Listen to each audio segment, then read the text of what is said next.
Hey, what's going on, everybody? Welcome back to the Event Collab podcast. I'm super excited to have a special guest on here, met on LinkedIn, and I've just been deep diving into everything that's, he said I can call him Ben. I was going to say Benjamin because I'm reading it right, but I was like, he said I can call him Ben. So, Ben, man, how are you doing today? I'm doing good. Thank you very much for having me on the podcast. I'm really excited. Hey, no, absolutely. So, as always, we like to jump right in and get started and go, who is Ben? Who is Ben? That is a very, very good question. Hopefully I'll find the answer at the end of this. So I'm currently founder and CEO of Acast, a hybrid event tech platform. But before this, I've spent probably the last 20 odd years in technology in some fashion. I've been head of product for marketing platforms, head of product for fintech platforms. I have launched about 10 products over the last 20 odd years.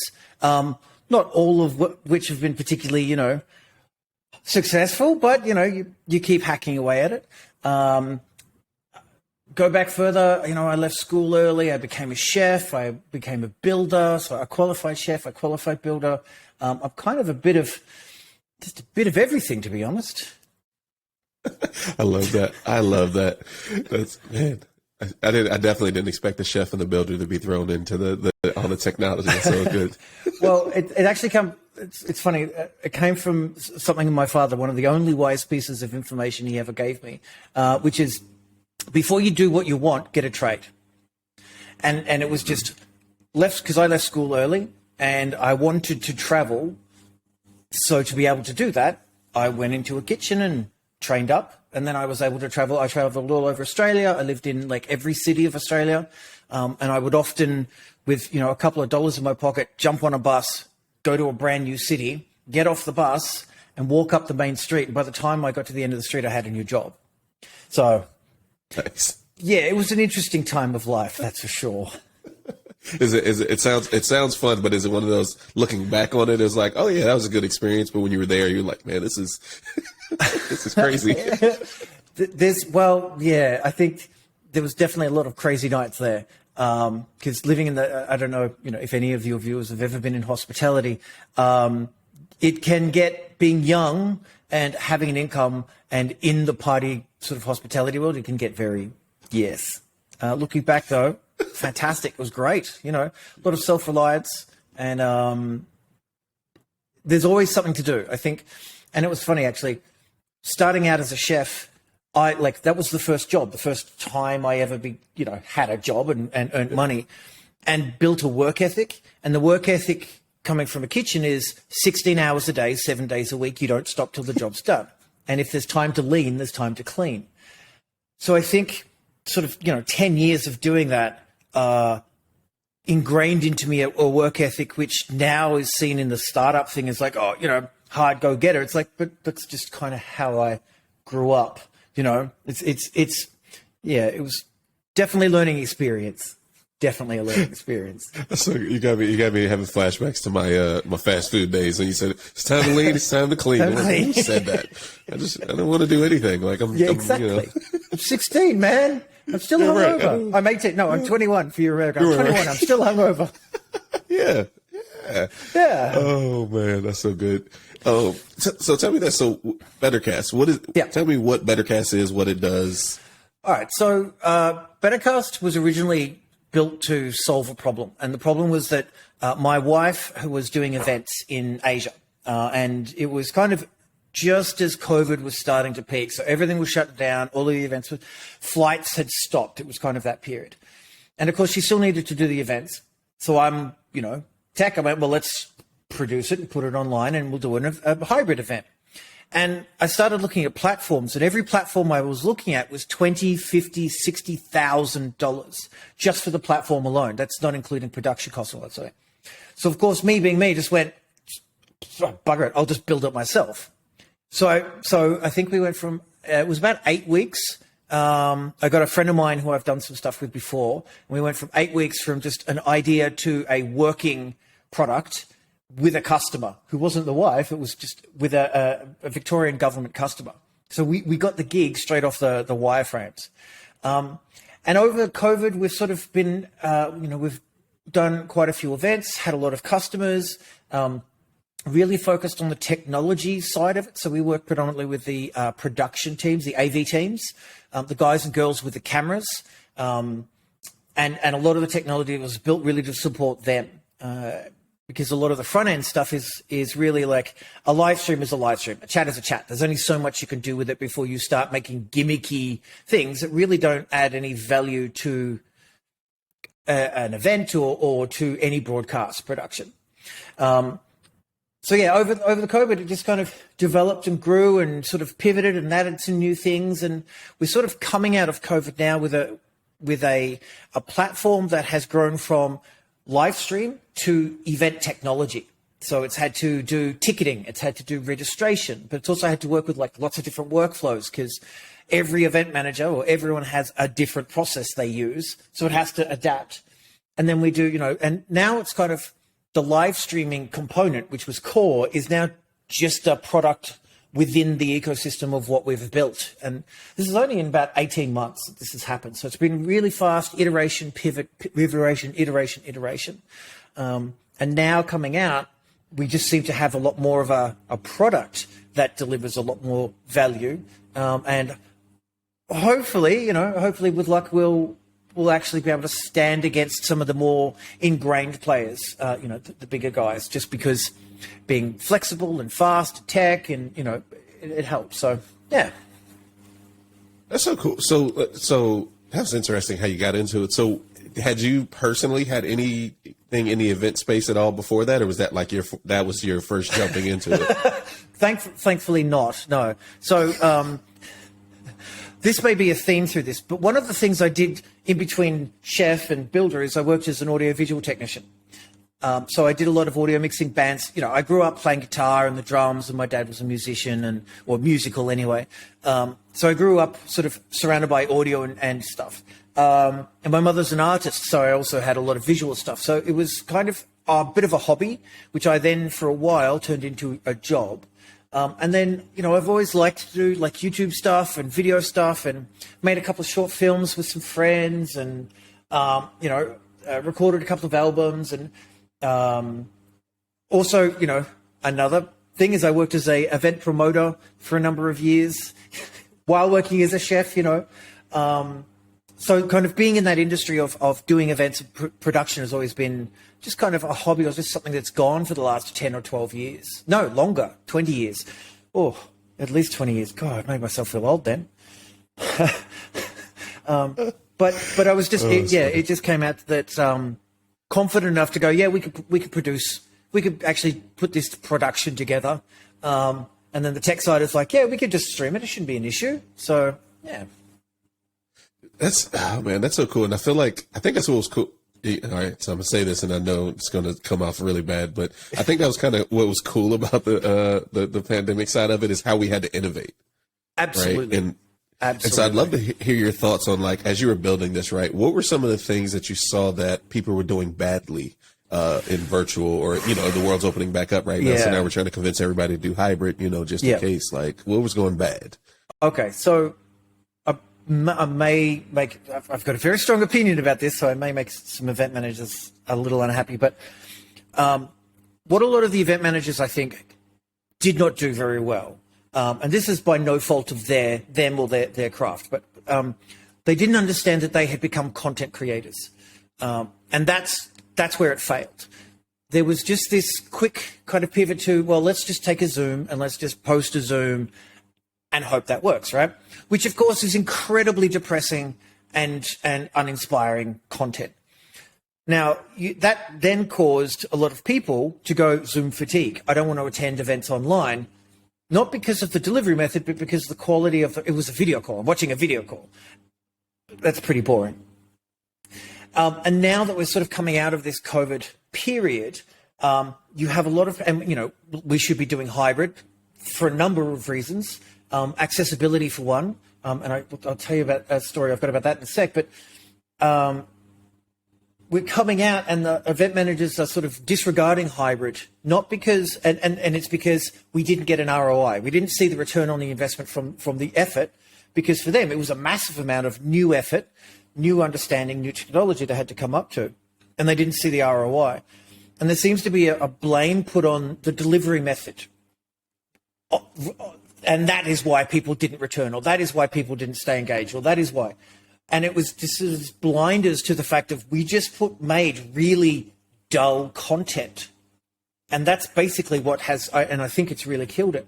And it's the same. If you look at a television program, a boring TV program on Netflix gets no viewer. An exciting TV program gets a lot of viewers. It's the content that do it. And you can even take that one step further with the kids who are doing, I say kids, but it's anyone now who's like, they will do a live stream and they will stream playing a computer game for 5 hours straight. And they are playing the game, they have a camera, they're engaging with people, they're operating vision switches, vision mixing, they're doing everything on their own. And people are engaged and staying with them for an hour and that's just a kid on his own with no skills, no budget, no additional team. That's just someone doing stuff and making it exciting. Do you know what I mean? Like lower thirds, animations, simple stuff.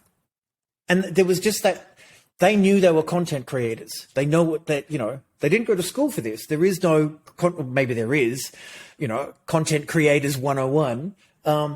But there's no training for this. They just looked at what was there and started replicating and building on top of that. And that is what the event managers just ignored. And I don't believe that it's really a fault of them. I think it's event managers are people. They are community people. They are talk. They are meet. That's the whole point of them being in events. They're not technology people. They're not broadcast production people. They're people. So I think it was just that sum of kind of the people who were forced to pivot, who didn't need or want to pivot, and didn't have the skill set, didn't know where to find the skills. And then the result of that is now this kind of lackluster exit from COVID. I mean, COVID's still around, but this exit from COVID into a pseudo hybrid kind of world. But I wanted to touch on one of the main things about hybrid, which a lot of event managers, a lot of people are kind of really forgetting. And I think that we've been doing a lot of accessibility stuff. So, getting WCAG 2.1 rating, all of that sort of thing. And working with the Accessibility Association of Australia, a fantastic group, by the way. If anyone wants to donate to a fantastic group, donate to them.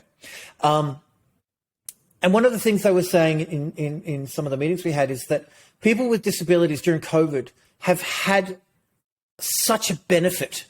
They have been able to attend concerts. They have been able to access information and events that they just don't get to. And this is not just physical disability. This is a disability of all shapes and sizes. And they've had this absolute glut of content and education and entertainment that they just haven't had before. And now, because of kind of that result of lack of effort, lack of content sort of concept, all of that is going away because event managers are saying, well, we had no ROI, we won't do it. Do you know what I mean? And that to me is like the biggest pain, that the people they're just not taking into account the greater benefit of a digital broadcast of everything. It doesn't have to be a massive cost. I mean, the whole reason Bettercast was built was because there's cheaper ways of doing things.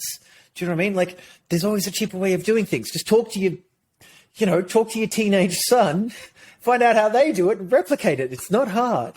But it's just even a little bit of effort and a little bit of thing goes for such a broader community who are generally not included in anything. So that kind of, that's what they were doing wrong, I think, and hopefully what they'll do right. Yeah, that's so good, because I think, like, for me, before the pandemic and people were forced to change, right? Yep. I was trying to convince people that I was working with all the time, like, hey, this live streaming is not that hard, and I have I have my two oldest are teenagers, and so yep. I was on there watching Twitch and like how people on YouTube and doing all of the live stream stuff, and like you said, like, it's a 16-year-old sitting in their bedroom and they figured it out, and I'm like, I've been doing this a lot longer. I'm pretty sure I can figure this out, right? Like, yeah, exactly. And they just would not jump on, and then so when some companies were quick to it, but some companies, yep. like, it changed, and they were like hit with behind the head, like I have no clue what to do now. Yeah. And look, like I said, that isn't a fault of the people in the role. That's not a fault. It is a technology that they are forced to adapt to. And there's quite a lot to it. I mean, a lot of people would sort of go, well, let's do a hybrid or let's live stream an event. So you go to an AV company, and the AV company says, well, we're going to do a 2-camera setup or a 3-camera setup. We're going to need, or we'll do a couple of PTZs. We'll have 2 operators, vision mixer. We need encoder, and it just suddenly becomes overwhelming, really overwhelming. Because that's generally what you do. You get the professionals in to set up and do everything. And now it's like this. So I think it's just this massive, overwhelming shock to the system. And of course, speed. Like, we're losing money, we're paying wages. All of these events have to stop. We need to find technology now, not just learn how it works, but find the technology for delivery. Like, it was a massive undertaking. So I don't begrudge them for, generally not killing it. But you're absolutely right. There have been a few events. AWS, I mean, that's, they're a very technology stuff. But AWS did a ton of stuff. There's a whole heap of marketing companies that have been doing some really good sort of low cost but good quality productions regularly, and seeing the benefit from that, because now, of course, it's a global reach. I can live stream, and it's just everywhere I go. So yeah, some guys and girls actually got really good at it, and a lot of people didn't. A lot of people missed the boat. Yeah. And I would consider myself personally a content creator. And so when you spoke that, it spoke my language. I was like, yeah, I get it. Like, a lot of people don't realize how creative either they are or have to be. Yep. And I think what you were saying is about the event managers is that there's a bunch of them that they can design, say, the physical place. They're like, I can make it look pretty and look nice when you get there. And I think that's what, like you said, what they're missing is they just don't see how to make the same thing you're doing here. You can literally do it online for people. Yeah, exactly. Do you see a difference between live streaming an event and an actual hybrid event? Is there a difference to you in that experience? I think so. Well, I mean, it depends on the events. It really depends on the event. There was, as a matter of fact, we did it, and there was an event on the platform today, which has been really successful. It's called Chat 10 Looks 3, I think. Yes.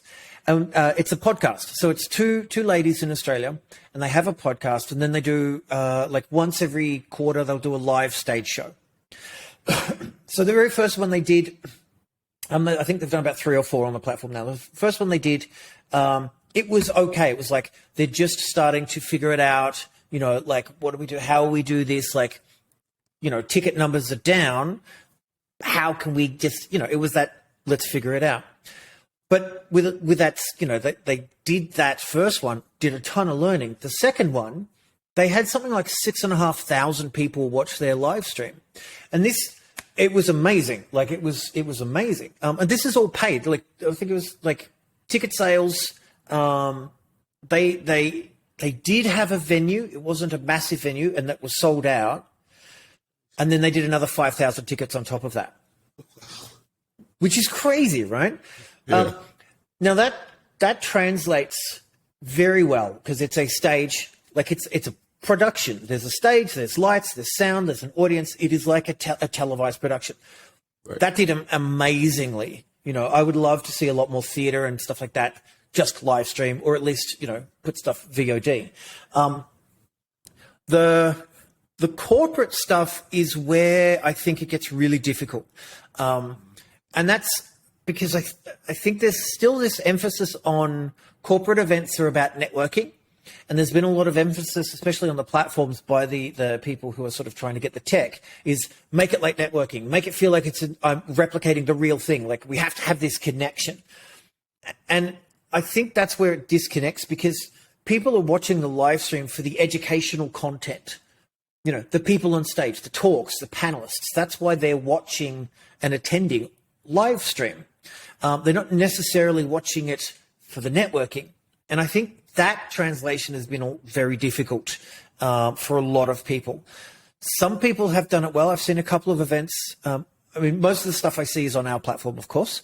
But I've seen a couple of events really understand, we're getting some world-class people to talk about, these guys are expensive, and they're world-class people talking about this specific industry. We're making educational content.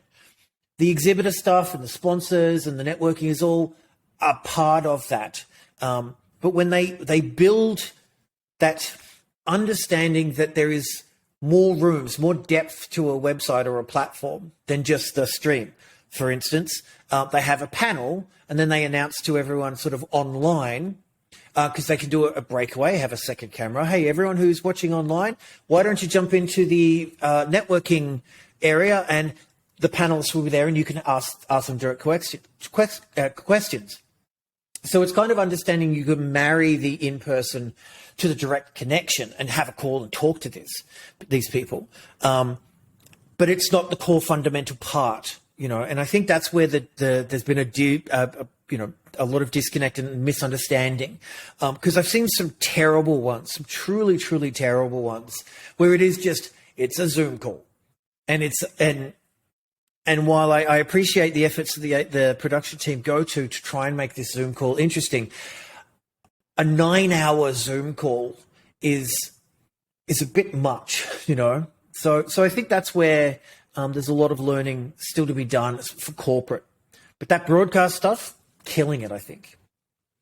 That's what I think. That was one of the things too. Is I always wonder, because like you said, in the broadcast quality, a lot of times when we run into that, that becomes budget talks, right? Because I'm starting to look, on our side when we're one of the things I work for is a technology company, right? We provide the AV, and so as soon as you say hybrid or live stream, I mean, like you said, that adds another 15, 20K easy, because the people and all that kind of stuff, and it's I feel like that scares people off. Absolutely. I don't know, how do we communicate the importance of it, or you know what I mean? I think it's also on the production to the AV teams. And look, I know where this is, especially in Australia. I heard this a lot. I was just back there for a couple of weeks for a trade show, and I had a chance to talk to a lot of guys, thankfully. And what I found was a lot of the production companies, they lost a lot of money over COVID because they had to lay everyone off. They had no work. It was just sitting there. All of this, hundreds of thousands, potentially millions of dollars of gear sitting there idle, doing nothing but sitting there. So when they had a chance to rent it out, then they were marking it up. And now they've come back into events where they're starting to get work again. They're putting massive markups on their gear and their production and their hires and their staffing, because they're trying to bring back some of the cash, make back some, pay off some debts that they've accrued. And I completely understand the reasoning. And I mean, I don't agree with it, but I do understand why you would do that. So I think it's kind of partly on the production teams, because when you look at it, you have an event manager and they've now got a tighter budget. They know they're not going to be getting as many people through the door. They know they're not going to be generating a lot of money online. So they're trying to do things cheaper. Now, when the AV team comes along and puts on a 20 grand quote on top of the venue and everything else, plus the platform could be that plus more, it is a real easy line item for the event managers to just go, you know what, that's 40 grand we can save. We don't need it. So I think it really is on the production teams to think about how they can deliver quality at a much better budget. For instance, one guy, and I'm being very generic with my gender terminology, but one person can can literally run a three camera setup, a couple of PTZs, NDI, back to a mixer, do some basic stuff. It doesn't have to be amazing production, but one or two people can actually do a 3 camera gig, right? And it's possible. The costs then become quite low, or generally lower, meaning that line item is more likely to be put back on because it's something they can put in the marketing budget. And I think that's where event managers can really should try to start putting hybrid. It is marketing not just for additional reach, additional leads, the content creation that the marketing team can then, chop up, put on social to drive leads back to the platform, as well as the social capital, accessibility and stuff like that. So if the AV companies can go, well, if we were going to add this, if we were going to get our client who's getting a couple of projectors and screens and stages and all that sort of thing, if we can get them to add another $2,000 or $3,000 off their budget, and we can get them out of the marketing, because we can just add that additional live streaming. And I think that's how the industry can keep producing, and it can continually add value back. It also means that the event managers do need to start being more creative. It's forcing them to be more creative in what they do with the content they're creating. But it does mean that line item gets put back. So the AV guys and the production guys will get that more work. They will add those extra couple of grand to the budget. But when they're putting like 50, 60 grand, in total as a consideration, it's just no. And I think that's kind of, you've got this, we didn't get the ROI because all of the reasons before. And now when we look at it, it's really expensive, but we didn't get the ROI, so we just won't, And we're only going to end up with more adventurous, kind of pushing the envelope type events, which of course is probably good, because it's those people who will be really creative, go try and think outside of the box, try and make more with the basics they get, and show the industry as a whole that, look, you don't need a massive budget, you don't need a big camera crew to do this, and look at the result, which will kind of drag those, well, we tried it, maybe we should try it again, So it's kind of this infancy, falling down the stairs, trying to catch a rail type thing. Not that I condone infants falling downstairs, but you know what I mean. Oh, man. You can cut that. Wait, no, there were no infants hurt in the recording of this podcast. There were no infants hurt. Man, that's so good. I think one of the things, because I hear what you're saying, and I think I had a conversation with, I forgot who I had the conversation with, another episode on the podcast, and we were talking about one of the things that I feel like we have an issue with across the industry is commoditization, where everything is you're just a software. Yeah. We'll just find whoever's the cheapest, because we just need a software, AV or the event planner. And because what you're saying to me, I agree with, and I go, but how do we get everybody on the same page? Like, how do we get the whole, it's almost like, let's start one company that just does it all, and then we can just sell value. Yeah, I think that's a really good point. Yeah, it is kind of commoditized to a point of confusion.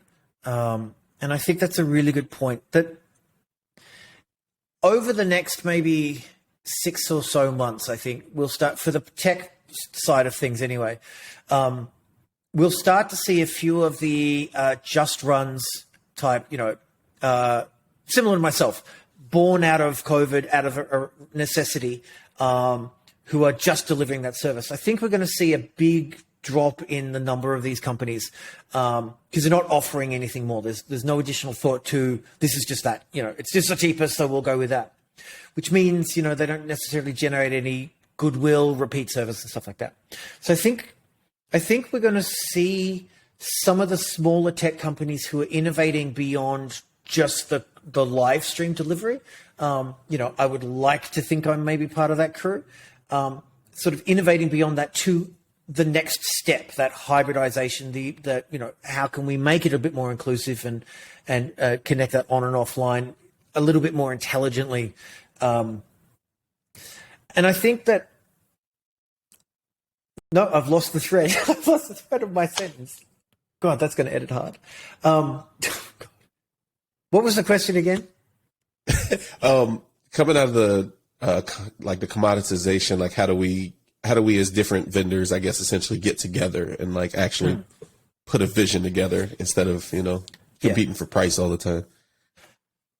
And I think the other part to that is, as going back to the AV guys, the production guys, that there needs to be some kind of understanding of level of deliverability. Now, most of the AV guys I've ever worked with have a sense of quality. They know what they want, but there is always this kind of, well, I couldn't get the client to do it in the budget. We wanted 3 cameras, we only got 2. there's no people around. You know, I wanted this vision mixer and I couldn't get him, so I had to just make do. So I think there's education on the fact of production guys as well need to work out how to do more with less. And I mean, going back to that example of the Twitch streamer doing a ton with very little, very little actual real world experience apart from just sitting in their room playing games. So I think it is kind of this, how do the AV guys do more with less and deliver better quality that doesn't add additional cost? Mm-hmm. And then how do the platforms kind of come out of this knowing that it is a new world, it's a new hybrid world, and that trying to do this, a lot of the gamification and all of this sort of thing is like, it's irrelevant. If I'm watching content, I don't want a game. It doesn't add anything. Do you know what I mean? Like, there's a whole heap of this stuff, which I think was probably driven by a lot of the event managers going, we need this, we need this, we need this. And they're just sort of throwing stuff in their app just to kind of get the sale, which has resulted in a lot of just junk, I think. There's a lot of junk. So it's really, I think at the end of the day, understanding there is a lot less budget to go around, a lot less talent to go around, but an understanding that if we do better with what we've got, the next step is we can actually get more work. The AV guys will get more stuff on the light item. The tech guys will get more gigs and work closer together, because I'll let you in on a little secret. My whole go-to-market strategy is working with AV guys, because every time I speak with a new AV guy or a production company, I ask them, has any platform ever reached out to you? Probably giving away my secret sauce now. But has any platform ever reached out? And zero. Not one platform has ever reached out to the people who are actually posting the content to this platform, ever. They're going straight after the event managers. And I think that's where like the event managers are not tech people. They don't know what makes a good production. It's like, what's a good analogy? It's like, the film producer going to the video store, showing my age, to the Blockbuster. To the Blockbuster. The guy at the Blockbuster going, is this script good? It's like, there's a whole team of people that's just being ignored. And do you know what I mean? So, that's what I think it needs. And hopefully in the next 6 or so months, we'll start to see that. Oh, man, that's such a good analogy. That just took me back. Oh, man. And so I think going forward, like you said, there's so much good about like the thought process of going forward, right? Is because I'm personally a firm believer that everything should be hybrid. Yep. From 20,000 different reasons. And maybe just because sometimes I just don't want to go in and show. Right? Like I just did a virtual event yesterday where I got to, they brought me in. They were like, "Hey, you want to DJ the first?" Yeah, why not? It's like you're paid to sit at home. Like what? Yeah. And man, what do you see? Do you think? And again, because we know that the industry kind of got forced, right? Yeah. They got forced to adjust. Do you think after that there will be more innovation, like people will actually pay attention to moving forward? Or do you think it's going to go back to like business as usual? Like, all right, it's open. Let's do what we were doing before. I don't think it'll ever go back to business as usual for the simple fact of like you just said, I don't want to go. I do not want to go, to these events, or I can't go, or, I moved. I mean, there's been this massive number of people who moved remote. I can now work from anywhere. I live in a country town. I do not want to do, that drive, that plane trip, or that. For instance, the other day I had to take a bus to catch a train. No, I took a taxi to catch a train, to catch a plane, to catch a bus, to catch a plane, to catch a train, to get to an event. I mean, that's, a bit of an edge story, but people don't want to do that. So I think we will just see kind of a new understanding of what is good, and a new understanding of it is a different world, and you can't not. I think I read a statistic recently that events are only getting at most 65% capacity. That's basically it. And I mean, you know, I was at an event, and yeah, it was kind of empty. This is the new world. Just like people don't want to go back into the office and work, they don't really necessarily need to go to these events, you know, especially education events. And I think that's where we will see the big difference. Because education leans very well into, you know, streaming and video, similar to the broadcast sort of entertainment productions. I think that's where it will go. That there will be that focus on this is the education component, and the trade shows that try and do online that traditionally just don't really do anything because I need to network, I need to meet people, I need to chat, I need to walk up to my booth. And look, even though I'm a platform, we had a booth at this event. And we did great business at this booth because people could walk up and we could give a demo, we could talk, you know, we could, you know, and that was very specific. So I think there will be a segmentation that trade shows and stuff that do not focus on education just will not bother with hybrid. Or if they do, it will just be a small component to the overall technology delivered on the day. And you've got companies like Cvent, really starting to go, well, how can we be everything end to end? And we'll start to see that sort of technology come in. Whether they're innovating or not, that stands to be seen. But so I think that's kind of where the future is. It's like, not a hard separation, but a separation between the sort of the expected outcome of what's being delivered online. And then how that works with the online, the offline component. That's so good, man. So that's such a good conversation. I appreciate that. So we get to the point of this, for whatever reason, we called it the rapid fire questions, but we realized that they're never rapid fire. Okay. I will absolutely do my best. So it's good. So we'll start. First one is coffee or tea?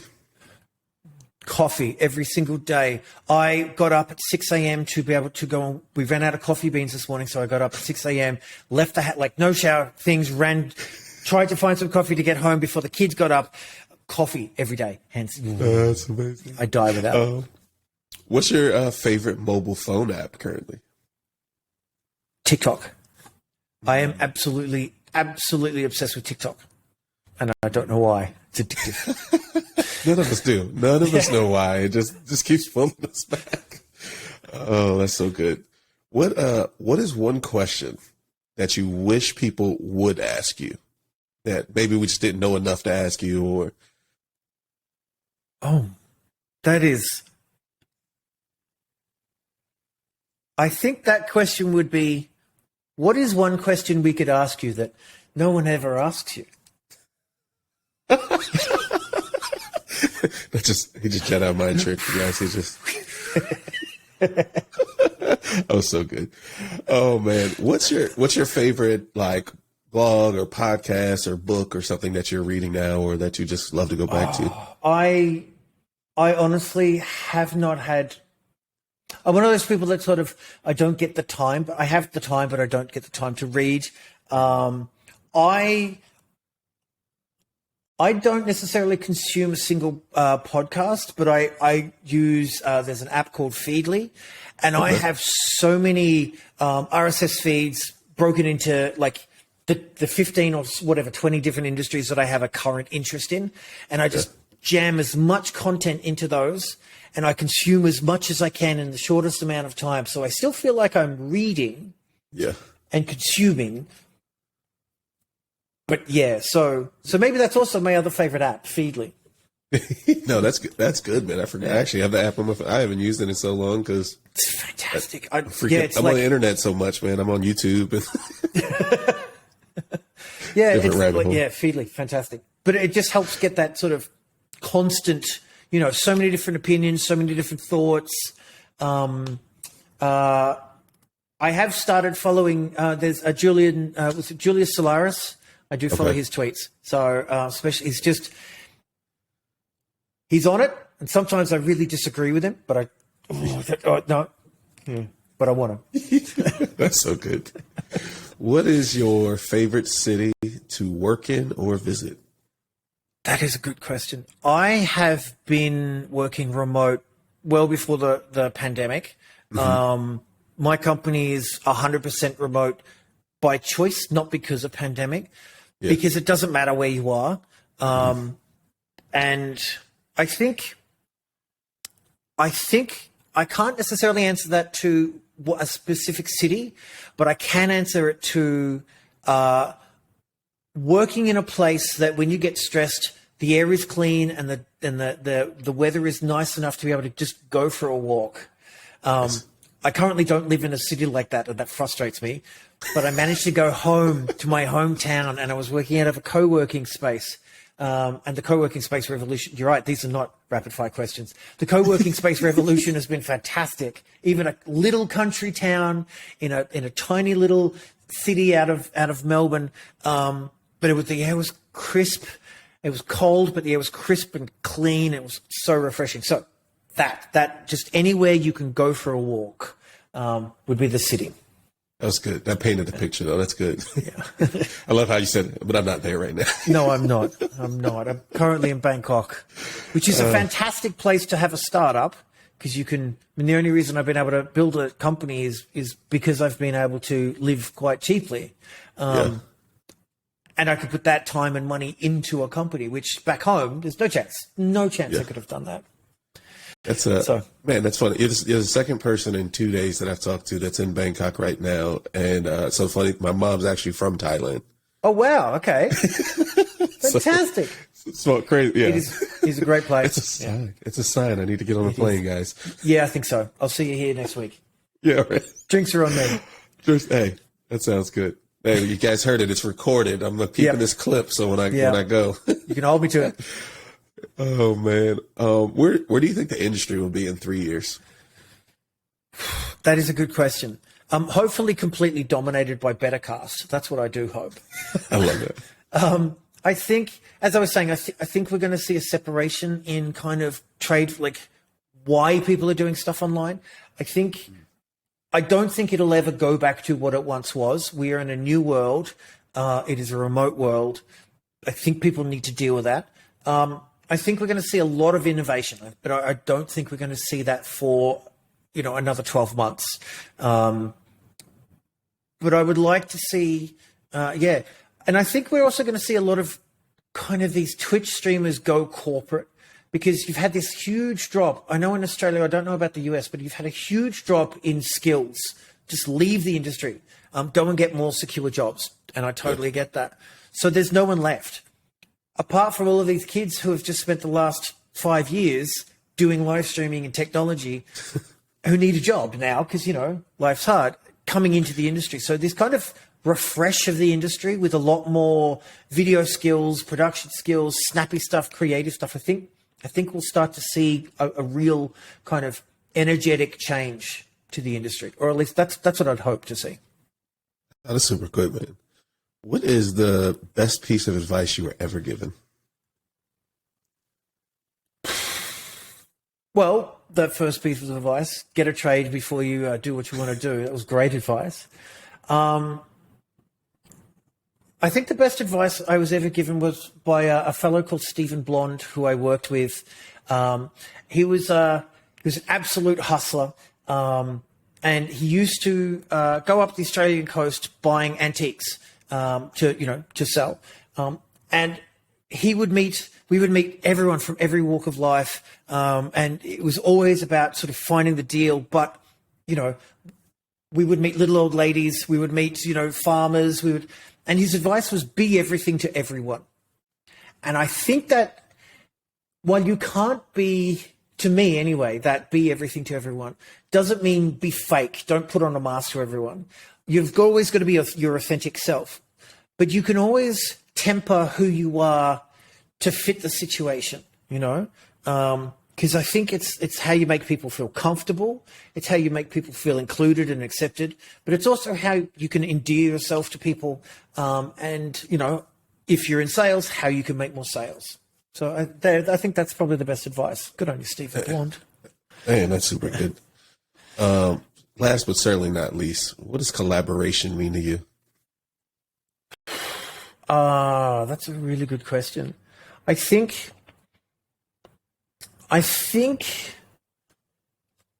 collaboration. What does that mean to me? That's a really good question. If I take Bettercast, right? We're about 16 or so people, and we're 100% remote. And we've got guys and girls in Australia, Philippines. Now I should have had it. Africa. I'm just going to use contents. Africa, Europe, Asia, like all over the place, right? It's late. I'm not remembering countries. I'm sorry, guys. I love you all. I can't remember where you live. But that kind of, cultural, gender, location, diversity, working together, bringing in different ways of working, ways of communicating, ways of delivering, and then acceptance of how people work. Some people work late, some people work at night. I'm very much a morning person. So I think collaboration is kind of understanding everyone has everyone is like the hero to their own story, and everyone wants to be the best. But collaboration is when everyone understands that, and doesn't try and impose, and doesn't try to force stuff, and lets everyone deliver what they can deliver because they're the hero to their story. They'll deliver the best they can if they are given the opportunity to. So I think that collaboration is kind of acceptance and understanding, and just generally not being a douche, I love that, man. That is such a great way to end the podcast. Just cut it right there. Don't be a douche. Boom. Don't be a douche. It's over. Oh my gosh, man. Let everybody know, where can they connect with you at? Where can they connect with you and then learn even more about Bettercast and what you guys are doing? Yeah, so website, bettercast.io, and then sort of LinkedIn, Bettercast, Twitter, Bettercast Live, TikTok, Bettercast Ben. Pretty much if you search Bettercast, we should come up on pretty much everything. But yeah, like if anyone's looking for a platform, happy to help. Oh man, that's so amazing. Look, man, I appreciate you taking the time out and having this conversation. It's much needed conversation. That's why I love having these talks. And hopefully we can have another one talk. But look, we can go back and we can caption this, and then we'll come back in like a year and go, did anything change, or did Ben predict the future right? Ooh, I like that. Predicting the future. Nice. Now to predict the lottery results. Oh man, look, we never could get that. They don't want anybody to actually win it. No. Oh man, we appreciate you guys again. Welcome back. Check out the next episode of the Event Collab podcast, and check out Ben everywhere. He said Bettercast everywhere. See you guys on the next one. Thanks very much.